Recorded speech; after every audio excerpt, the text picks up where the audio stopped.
Bonjour, aujourd'hui on parle de choses sérieuses. Comme d'habitude, non? La tech c'est pas très compliqué. Il y a une constante. Quand un nouveau champ scientifique apparaît, on a deux questions à se poser. Est-ce que ça se monétise en porno? Et c'est quoi l'intérêt pour l'armée?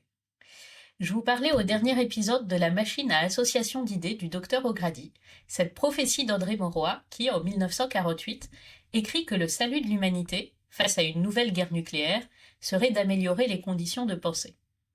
Et comment veut-il améliorer les conditions de pensée?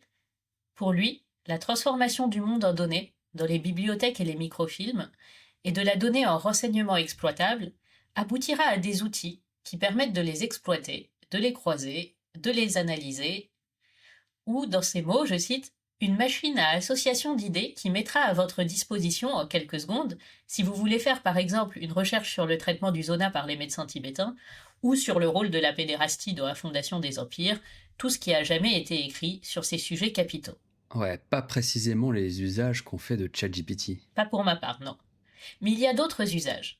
Le docteur explique, début de citation, n'avez-vous pas vu aux armées américaines ces camions qui contenaient les fiches soigneusement découpées et classées de chacun des hommes d'une division et qui permettaient, en appuyant sur un bouton, d'établir aussitôt la liste complète de tous les soldats qui étaient forgerons, baptistes et parlent le finlandais?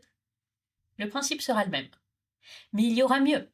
Le surhomme, quand il circulera dans son laboratoire, aura devant la bouche un walkie-talkie, micro-ambulant, auquel il confiera ses observations.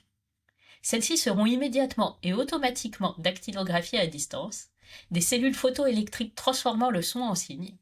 Il aura sur le front un appareil photographique grand comme une olive, qui enregistrera sur des films minuscules ce que verra l'observateur. Ainsi, tout ce qui se dira et se passera dans le monde sera fixé et classé dans des bibliothèques de microfilms. Le premier influenceur science de l'histoire. Mais il se trompe sur deux points.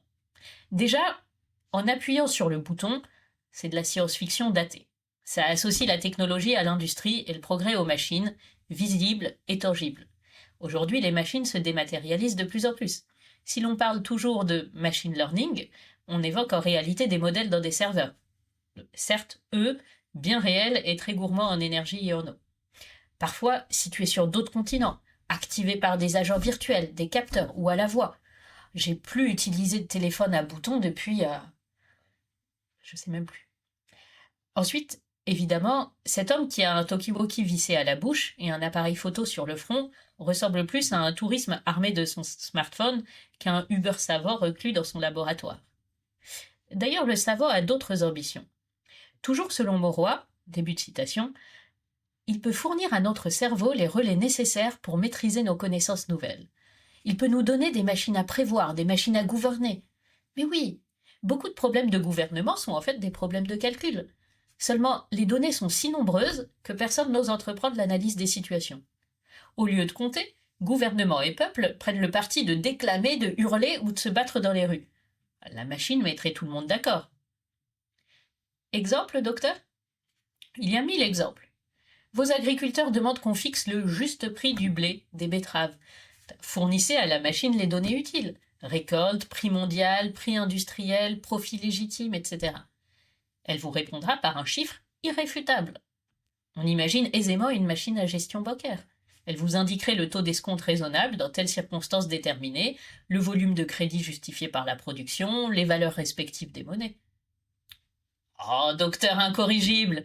Vous raisonnez comme si les données véritables n'étaient pas des passions humaines. Une crise, fût-elle économique, ne résulte pas essentiellement d'éléments chiffrables, mais d'espoir, de crainte et d'erreur. Et où avez-vous appris, my boy, que les passions ne soient pas soumises à des lois statistiques? La machine à gouverner tiendra compte des pensées. Non de celles de l'individu, mais de celles des masses. Réfléchissez, Aurel. Dans tous les postes de DCA, il y a des machines qui doivent résoudre ce problème. Un avion de type déterminé vole à telle vitesse par tel temps. Sa position à l'instant T est connue. Quelle sera sa position probable à l'instant T'? Or, cette position T' dépend non seulement de l'appareil, mais de l'aviateur, qui sait qu'on tire sur lui et qui manœuvre. Pourtant, la machine est efficace. Elle tient compte des réactions de l'individu. La probabilité deviendra plus grande encore quand les réactions seront celles des foules. Fin de citation.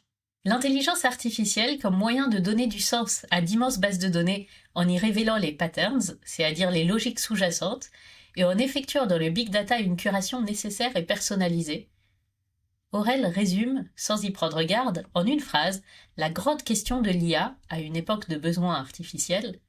À quoi sert-elle ?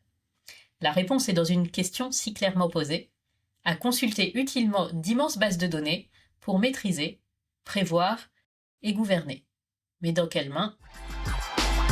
French Tech, esprit critique pour tech éthique.